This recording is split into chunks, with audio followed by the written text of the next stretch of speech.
Bonjour cher ami, j'espère que tu vas bien. Je suis très contente de te retrouver pour cette nouvelle chronique et pour introduire ce que je vais te raconter, je vais te raconter une petite histoire de Nasreddin. Nasreddin a envie de faire une sieste et il voit au fond là-bas un chêne. Il s'approche et à côté du chêne, il y a un champ où il y a des énormes citrouilles. Nasreddin regarde le chêne et il se dit « la nature elle est vraiment mal faite ».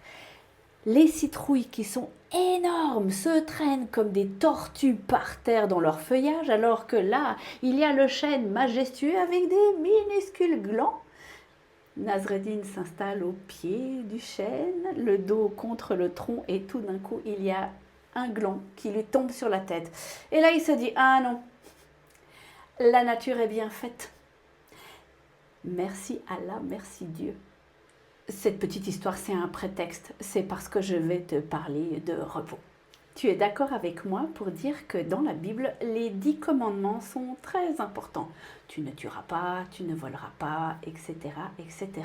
Mais il y a un commandement que l'on trouve parfaitement optionnel aujourd'hui, c'est celui du repos et du sabbat. On se dit, mais bon, je veux dire, c'est dans l'ancienne alliance, aujourd'hui on n'en a plus besoin de ce sabbat, 24 heures, blablabla. J'aimerais juste te rappeler que cette notion de repos et de sabbat existait avant la chute. Dieu s'est reposé après avoir créé le monde. Déjà ça devrait nous mettre la puce à l'oreille. Alors pourquoi aujourd'hui on n'arrive pas à prendre du repos ? 24 heures, ça nous paraît insurmontable. On vit dans un monde où c'est frénétique, occupé, distrait, où on doit travailler, on doit produire. Et quand la première chose qu'on demande à quelqu'un, quand on le rencontre souvent, c'est « Ah oui, et tu fais quoi dans la vie ?» Ça devrait aussi nous interroger. Alors j'aimerais te demander, quel est ton rapport au repos ? Est-ce que c'est quelque chose qui est extrêmement facile pour toi? Tu dis non, mais moi j'ai aucun problème à prendre un jour de repos par semaine.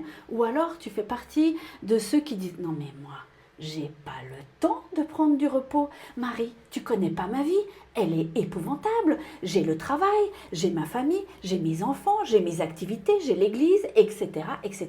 Et quand est-ce que tu veux que je prenne du repos? Parce que le jour de congé, il faut faire le ménage, il faut faire le repassage, il faut aller faire les courses, et etc., etc. Moi, j'aimerais quand même te dire que, comme c'est dans la Bible, c'est peut-être une pas mal bonne idée. Et qu'il y a des études qui montrent que lorsqu'on ne se repose pas, eh bien, c'est pas bon pour ta santé. Et qu'à un moment donné, ton corps va se rappeler à toi parce que tu n'as pas pris de repos. Bref, des fois, c'est vraiment compliqué.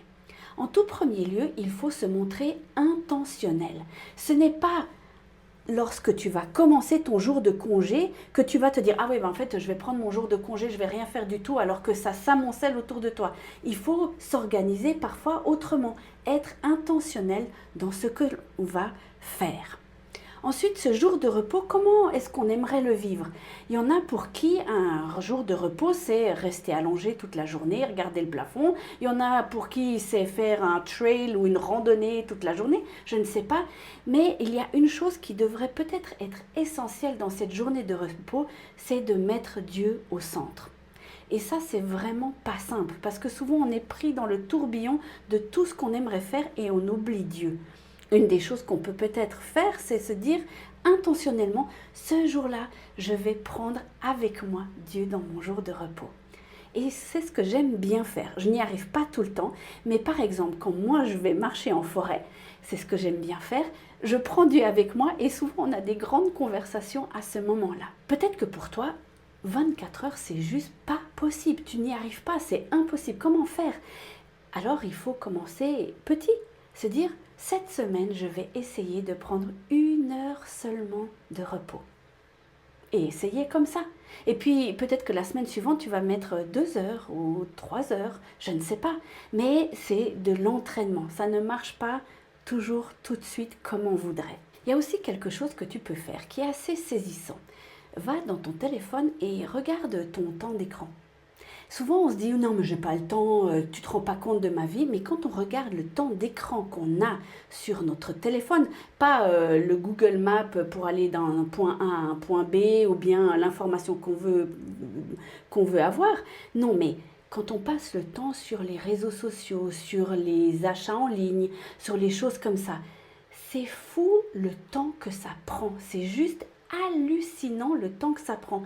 Et peut-être que de réduire un peu, pas complètement supprimer, mais de commencer à réduire, tu vas trouver du temps pour faire tout le travail que tu fais pendant les jours de congé. Je vais te mettre maintenant une petite vidéo où je me suis filmée dans un jour de congé pour te montrer ce que je fais pendant ce jour-là.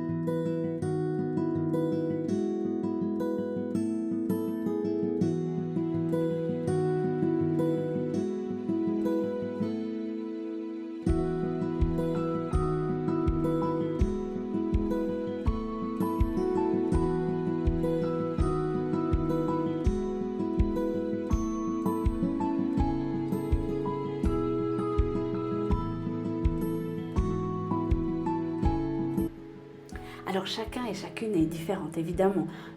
Moi, ce que j'aime bien, c'est me promener, boire du thé, manger du chocolat, lire et tout ça. Et peut-être que pour toi, c'est autre chose. Oui, mais peut-être que toi, tu as des petits-enfants et que tu dis, oui, mais Marie, moi, le seul moment où je peux avoir du repos, c'est soit au milieu de la nuit et encore, ou alors pendant que je suis aux toilettes. Alors, comment tu veux que je prenne un jour de repos? C'est pas possible. C'est pas qu'il faut rien faire et se couper de tout le monde. Ce jour de repos et de congé est un temps d'échange aussi avec ses amis, sa famille, mais de ralentir, de ne pas mettre tous les anniversaires ce jour-là, de mettre toutes les activités, d'aller à l'autre bout du monde ou à l'autre bout de la Suisse ou de la France, je sais pas où tu me regardes, pour faire une activité spéciale, parce que tu sais, les enfants, ça fait longtemps qu'ils la demandent et tout, mais ralentir, rester simple. Rester simple, faire un pique-nique au milieu du salon, aller marcher dans la boue, prendre du temps pour lire les histoires, mettre son téléphone de côté. C'est sûr que ça demande de la réflexion.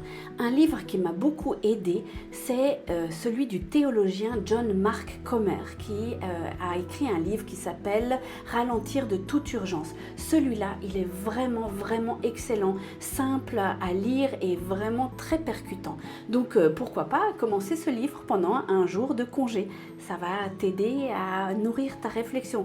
Si pour toi, le livre d'un théologien te rebute complètement et tu dis « Ah non, alors franchement, j'ai besoin de passer un bon moment et de ne pas être sur mon téléphone », je te conseille 2 romans graphiques que j'ai lus dernièrement et que j'ai adorés.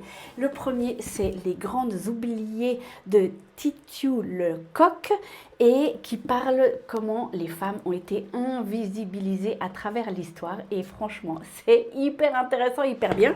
Et le deuxième, c'est Culottée de Pénélope Bagieux, et celui-là est l'histoire de plusieurs femmes qui ont accompli des choses assez impressionnantes et incroyables dans leur vie, et celui-là est vraiment très très bien. Donc j'aimerais te dire que reconsidère peut-être ton rapport au repos, essaye de prendre du repos cette semaine, parce que j'aimerais te dire qu'en fait à un moment donné ça va se retourner contre toi si tu ne prends pas de repos. Ton corps, il va te le rappeler. Donc, j'espère que cette semaine, tu arriveras à prendre peut-être 1 heure de repos, peut-être 24 heures, mais j'aimerais t'encourager à le faire parce que c'est tellement bien et c'est tellement chouette de se dire « Aujourd'hui, c'est congé ». Donc, j'espère que tu y arriveras. Et d'ici là, je te dis à bientôt.